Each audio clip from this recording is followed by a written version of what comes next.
welcome back to another Battlefield 4 informational video. So today we're checking out two brand new pieces of Battlefield information that are brand new features to the game, which I'm very excited for. They are of course stealth jets and critical hits. Now critical hits kind of branches and bounces off into many different separate pieces of information, so it is quite complex, but I'll try and explain it as best as I can.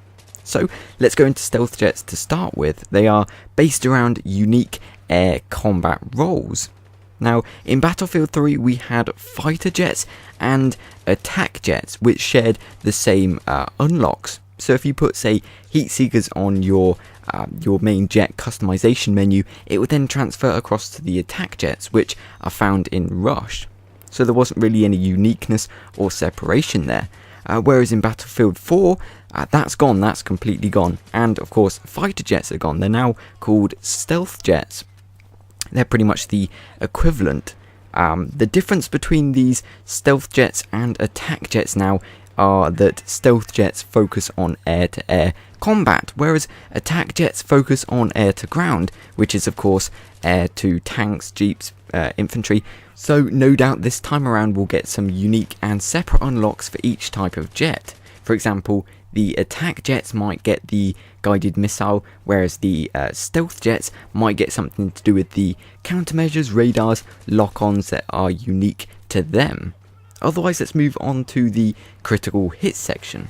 This is, in a summary, based around the zone and angle you attack from. So destroying a tank this time around isn't going to be as easy as 1, 2, 3. You're going to have to focus your fire on specific areas of that tank. For example, the back end of it where it's most weak or defenseless.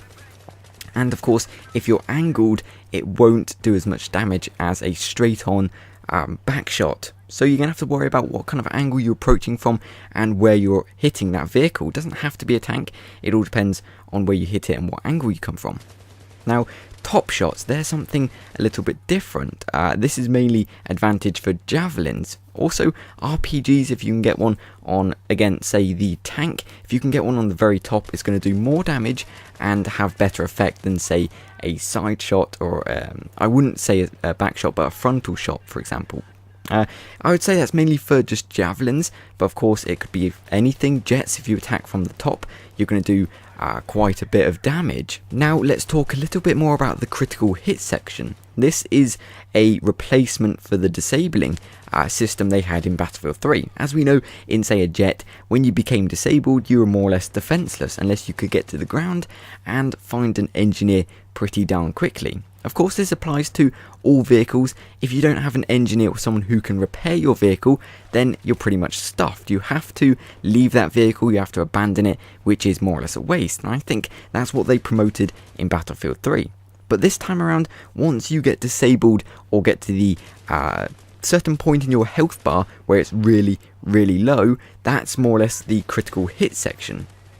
And you become disabled, you become uncontrollable for a few seconds, and then it starts to regenerate your health. So you're not completely disabled, but you are momentarily, which I think is really awesome. They're trying to adapt on the disabling mechanic they had in Battlefield 3, trying to add to it, make it a little bit better, so you don't have to abandon your vehicle every time you do become disabled. It's more about getting out of harm's way so you can get straight back in the fight. And I really like that. I'm excited to see how this feature plays out.